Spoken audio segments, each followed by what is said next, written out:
Praise the lord. ఈరోజు దేవుని వాగ్దానము. నేను నీకు తోడై ఉన్నాను, నీకు హాని చేయుటకు నీ మీదకి ఎవడునూ రాడు. అపోస్తుల కార్యములు 18వ అధ్యాయము 10వ వచనం.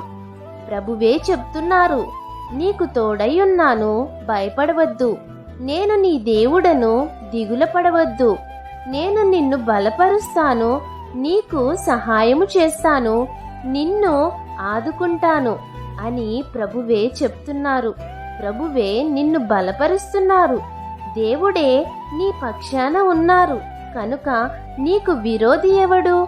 ధైర్యంగా మీరుండాలని కోరుకుంటూ ప్రతిరోజు వాక్యము ద్వారా బలమును పొందుకోవాలని, నేను నీకు తోడై ఉన్నాను అని చెప్తున్న దేవుని మాటను నమ్మి దేవుడిచ్చు ఆశీర్వాదమును పొందుకోవాలని కోరుకుంటూ దేవుని సువార్త పరిచర్యలో మీ సహోదరి.